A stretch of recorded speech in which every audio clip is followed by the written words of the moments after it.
been sitting here for over 80 days and I haven't caught a thing. I think my luck is completely gone. And this rod isn't helping. But the fact is, when you're fishing, you never give up hope. In fact, I think I've got one now.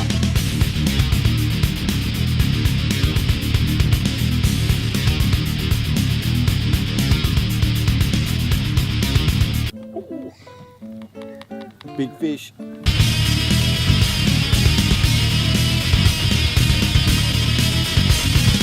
Oh, I think I've got it. Oh, that fish gave me the boot.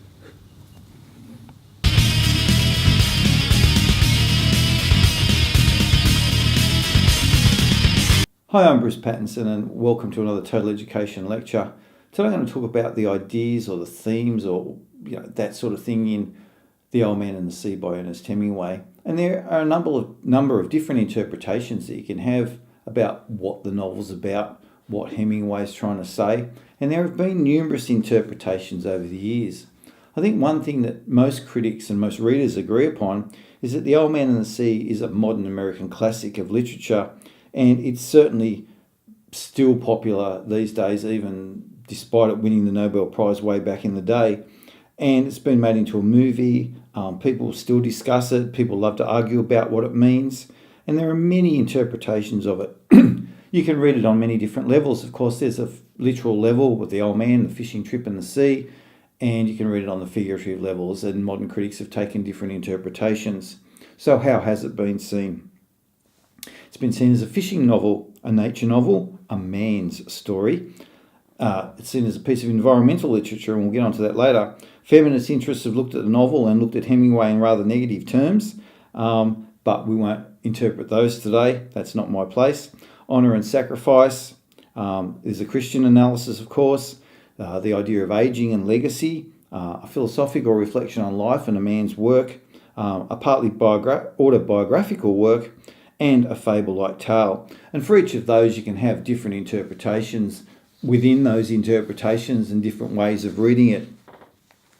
Most importantly, you'll need to realise that it's mostly about what it means to you, and it's offered different things to different readers over a long period of time, and it doesn't really matter what you say or how you say it, as long as you can support your impressions or your opinions of that novel. And I think that's the most important thing to remember. You need to look at it in modern terms and what you bring to the novel, and I think the novel still offers enough that it's important that you read it, and it's important that you get something from it. So let's have a look at some of the ideas that are really clear in this novel. If we look at it in terms of a biographical analysis, we can see that there are certainly some critics have suggested that The Old Man and the Sea is an autobiographical analysis of Hemingway's life. And I'll just read one critic to you, and you'll find all the evidence for this in the links in the notes on the website. Kalbach says, many of Ernest Hemingway's stories are either literally or figuratively based on his experience. Philip Young, a literary critic and authority on Hemingway, concurs. Many of the stories are very literal translations of some of the most important events in Hemingway's own life. The Old Man and the Sea continues this autobiographical tradition. When The Old Man and the Sea is analysed from a biographical perspective, it is obvious how Hemingway's life influenced his writing. First of all, The Old Man and the Sea can be interpreted as an allegory of Hemingway's career at the time he wrote it. In addition, Hemingway was lonely when he wrote The Old Man and the Sea, and his loneliness is apparent in the protagonist's loneliness and isolation. Furthermore, in this novel, women are portrayed in a negative way, which is the result of Hemingway's failed relationships with women, including his mother. Whether you agree with that or not is another thing, but he does offer interpretations and goes on to say, Hemingway's struggle as an author is similar to the protagonist's struggle as a fisherman, etc., etc. And you can get the full quote and the links in the notes, as I said. So that's one interpretation, that biographical analysis. You can also have a more psychological analysis, which is, again, you'll find links and evidence in the notes very clearly, but let's just talk about the literary psychological analysis, and most people take it in this way, and I'll quote from Mark Hover here. The analysis of intellectual outcomes offers the possibility to reveal new connections that may lead beyond the literary frame to the author's incentive. She says she will expect her analysis to uncover strong images of basic archetypes and many symbols related to Hemingway's actual intellectual condition that were projected into his masterpiece. This assumption is based on the existential theme of the novella, the question of individual existence and man's place in the world. So you can interpret it in that sort of psychological way, and it links quite well to the biographical or autobiographical analysis of the text, and you can link those two together. They're two different ways of reading it. But let's now have a look at some of the basic themes of The Old Man and the Sea, and I'll start with the first one, which is honour. And one critic suggests honour is what Santiago earns after his struggle against defeat. From the very beginning of the novel, we see that Santiago is struggling, but the fish redeems him in many ways. One critic suggests that, about the text, success is all too often assumed to be an indicator of the value of a man, but success in and of itself merely speaks to a particular status and may have nothing to do with the journey that the man took to get there, or whether or not he retained his integrity along the way. Among the many aspects of the story, it is the idea of redefining success and victory that makes The Old Man and the Sea, Ernest Hemingway's classic novella, so profound. So honour is one way you can actually look at it and get to some understanding of the text. So in particular, we see that his loss to the sharks, he still maintains his honour. Of course, I mentioned that in the character analysis, the next theme that I'd like to speak about, and that's pride. And certainly if you're examining the text in the Shakespearean form, you'd say that pride would be Santiago's fatal flaw in Shakespearean terms. But after the loss of the fish, he sees the world differently in some ways, and he's come to some more understanding about himself.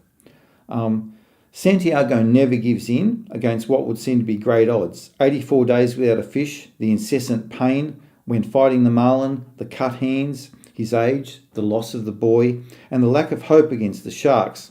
What keeps him battling on is his pride.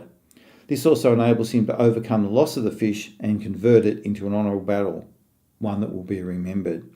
And so too much pride gets him into trouble, but he has enough pride to get him out of trouble in many ways. And you can have different interpretations and analyses of that.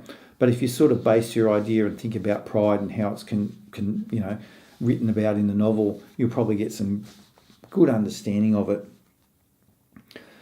There's basically, and if we look at relationships in terms of ideas, there's only one real strong relationship in the text, and that's between Santiago and Madeline. And I've covered that really in depth in the characters analysis, and I suggest you go back to that video and watch that for it.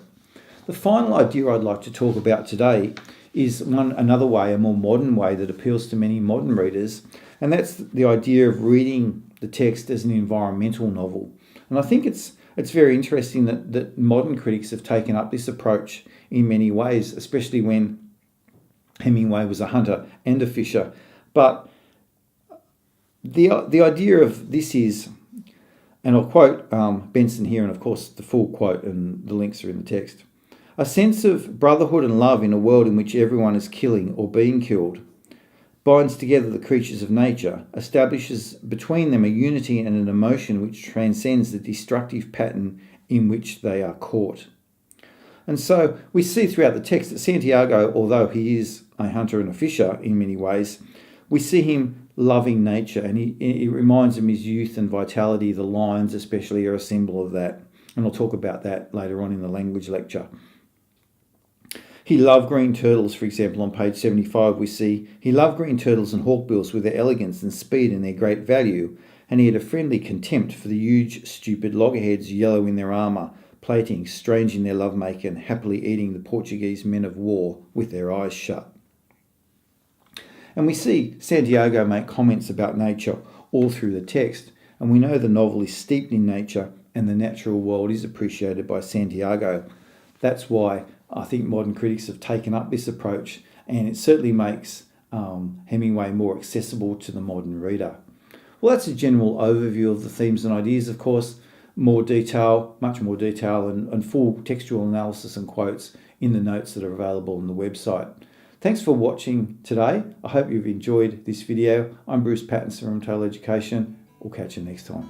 While I'm sitting here waiting for some more fish, you might like to go and visit our website at totaleducationcentre.com.au and help us out a bit so we can keep making these videos. We hope you enjoyed this series on the Old Man and the Sea. I know I've enjoyed my fishing time, so don't forget, help us out, visit us, and goodbye for now.